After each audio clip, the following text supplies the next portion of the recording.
आम्ही यांचा डाव बघत होतो, पण देवाभाऊ नावाचा वस्ताद या महाराष्ट्राच्या मातीत आला आणि बारामतीचा तो पैलवान नव्हता, तो दे भोपळा होता. कुठला पैलवान आलाय? अरे नवं तंत्रज्ञान तुम्ही आणलं. ईव्हीएम मशीन कुणी आणलं? काँग्रेसनं आणलं 2004 ला. त्यावर तुम्ही निवडणुका लढवल्या. केंद्रामध्ये 10 वर्ष सत्ता तुम्ही भोगली, राज्यात 10 वर्ष सत्ता तुम्ही भोगली, आणि आता म्हणायला लागले ईव्हीएम मशीन गडबड करतया. मग तुमची पोरगी निवडून लाखानं आली तेव्हा ईव्हीएम मशीन चांगलं. रोहित पवार गेल्या वेळी निवडून आलं, ईव्हीएम मशीन चांगलं. गेल्या वेळी 2019 ला तुम्ही सगळे निवडून आला.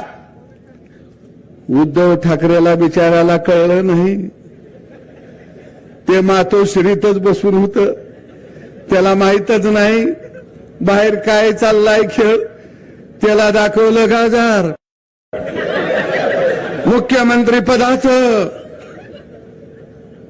ते बी गेलं. आपल्या गावाकडे नाही का शेळीच्या पुढं मुगारं धरल्यावर शेळी पळत सुटती, ते पळालं. पवार साहेब हुशार, त्याला माहित होतं शेवगडी आजारी आहे आणि त्यात आला करुणा. पवारांनी त्याला सांगितलं तू बाहेर पडशील तर तुझं सगळंच जाईल, पैसा अडका, तू बघत गप ते जपून बस, तुला लागल तेवढं पोच करतो. त्याला केलं चिल्लर पोच आणि पोत्यात नोटा हाणल्याही नाही.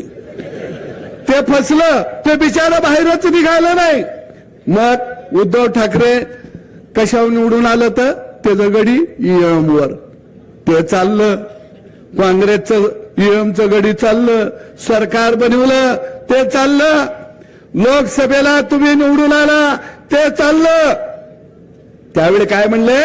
महाराष्ट्रातल्या जनतेनं ठरवलेलं आहे की हे सरकार घालवायचं म्हणून मतं दिली.